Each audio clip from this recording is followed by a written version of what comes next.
السلام علیکم ناظرین، آپ دیکھ رہے ہیں پیغام ٹی وی اور میں ہوں فائز سکھتا۔ ناظرین، اگر شام کی بات کریں تو ایک عرصے سے ہم نے شام کو لہو لہو دیکھا ہے، اور پوری دنیا کی جو طاقتوں نے وہاں پر ہمارے مسلمان بہن بھائیوں کا جس طرح سے خون بہایا، وہ ہم اس کی داستانیں سن سن کر دیکھ دیکھ کر تڑپ کے رہ جاتے تھے۔ لیکن آخرکار وہ وقت آ ہی گیا جب اہل شام کو بھی اللہ تعالیٰ نے وہ سرخرو کیا، اور اس وقت وہاں کے حالات بدلتے جا رہے ہیں۔ میرے ساتھ اس وقت مفتی محمد مسعود صاحب موجود ہیں، ان سے بات کرتے ہیں اہل شام کے اوپر اور شام کے حالات و واقعات کے اوپر۔ فتن کے نام سے انہوں نے 6 کتابیں بھی اس پر لکھی ہیں، اور شام کے اوپر ان کی بڑی گہری نظر ہے۔ تو اسی والے سے ان سے بات کرتے ہیں کہ آخر جو پس منظر تھا، پھر جو درمیان کا ایک وقت آیا، اور اب اس وقت جو وہاں پر شام میں جو ایک بالکل جو مسلمانوں کی زندگی انشاءاللہ بالکل ایک نئے طریقے سے شروع ہونے جا رہی ہے۔ تو اس پر مفتی صاحب سے بات کرتے ہیں۔ السلام علیکم رحمۃ اللہ وبرکاتہ۔ جی وعلیکم السلام ورحمۃ اللہ وبرکاتہ۔ بہت شکریہ جی آپ کا، آپ کی ٹیم کا۔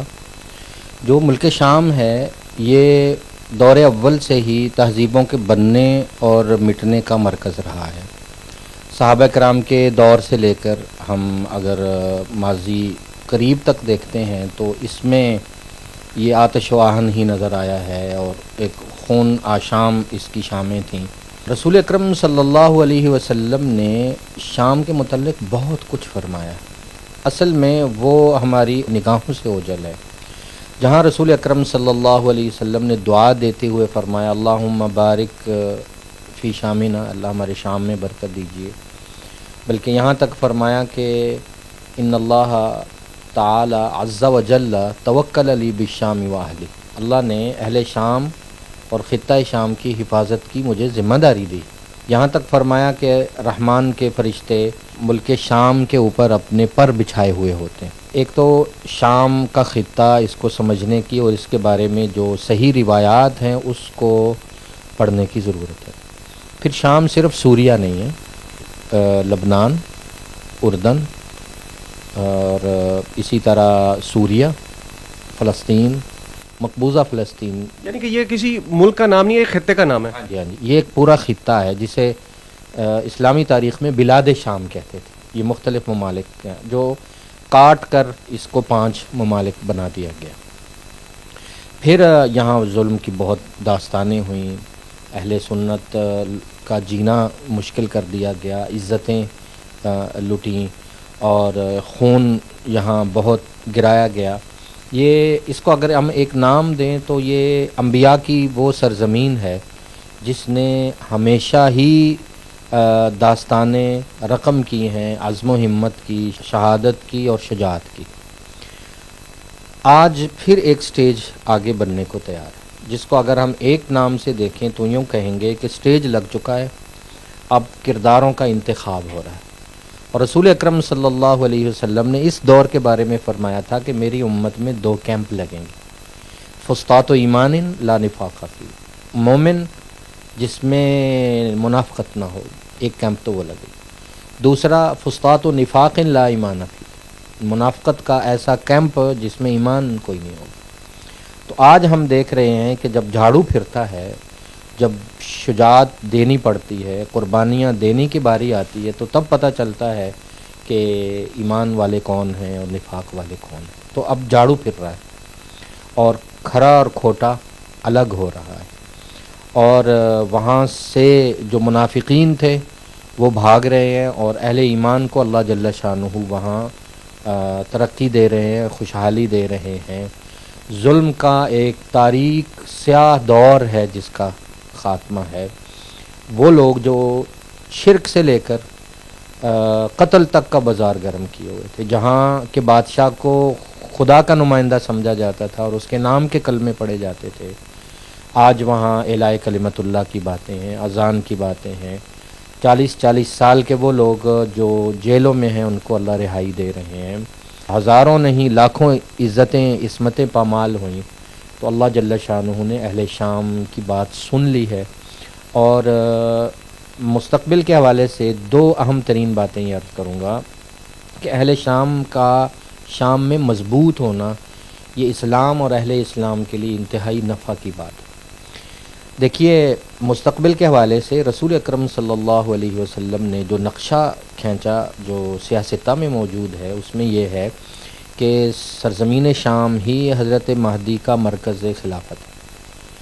عیسیٰ علیہ الصلاۃ والسلام کا مرکز نزول ہے، دجال کی قتل گاہ ہے، مسلمانوں کی ہجرت کی جگہ ہے، مرکز خلافت ہے، حضرت مہدی علیہ رضوان کا مدفن ہے، مسلمانوں کا مضبوط قلعہ، ہیڈ کوارٹر، فیلڈ کوارٹر ہے۔ حدیث شریف میں یہ سارے الفاظ۔ آپ اس کو اس طرح سے بھی ہم بات کو سمجھ سکتے ہیں کہ اگر قرب قیامت یا قیامت سے پہلے جب ایک دفعہ اسلام پورے طریقے سے رائج ہوگا اور اس کی حکومت ہو جائے گی تو وہ اصل مرکز شام سے ہی ہوگا؟ جی بالکل۔ رسول اکرم صلی اللہ علیہ وسلم ایک دن سوئے ہوئے تھے تو خواب میں اٹھے اور فرمایا کہ میں نے نور کا ایک ستون دیکھا ہے جو میرے سر سے نکلا ہے اور جا کے شام میں کھڑا ہو گیا۔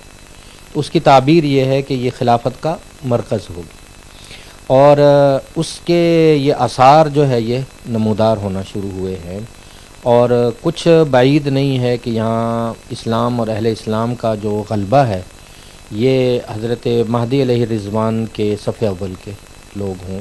دوسری بات جو اس وقت سرزمین شام کے حوالے سے کرنا انتہائی ضروری ہے وہ یہ ہے کہ رسول اکرم صلی اللہ علیہ وسلم نے ارشاد فرمایا تھا کہ ایک وقت ایسا آنے والا ہے کہ امت چاروں طرف سے گھر جائے گی اور لوگوں کو اپنے مکانات سے ہجرت کرنا پڑے گی۔ تو انہا ستکون ہجرتاً بعد ہجرت کے بعد ایک ہجرت پوری امت کو پیش آنے والی ہے۔ تو خیار الناس لوگوں میں سب سے بہترین لوگ وہ ہیں جو ابراہیم کی ہجرت گاہ کی طرف ہجرت کریں علیہ السلام، اور حضرت ابراہیم علیہ السلام کی ہجرت گاہ بھی شام ہے۔ اس روایت کے آخر میں رسول اکرم صلی اللہ علیہ وسلم نے ارشاد فرمایا کہ جب مسلمانوں پہ کڑا وقت ہو اور وہ کردار ادا کرنا چاہیں اور اسلام کے لیے کچھ کرنے کا جذبہ رکھتے ہوں تو ان کے لیے یہ ضروری ہے علیکم بالشام کہ وہ شام آئے۔ مسلمانوں کی زندگی آنے والے دنوں میں انشاءاللہ بہتر ہو جائے گی، سکون آ جائے گا، امن آ جائے گا۔ کیا سمجھتے ہیں پوری امت کے لیے اس وقت جو اہل شام میں جو فتح کا جو اس وقت منظر ہم دیکھ رہے ہیں، پوری امت کے لیے اس کی کیا منظر کشی آنے والے دنوں میں ہو سکتی ہے؟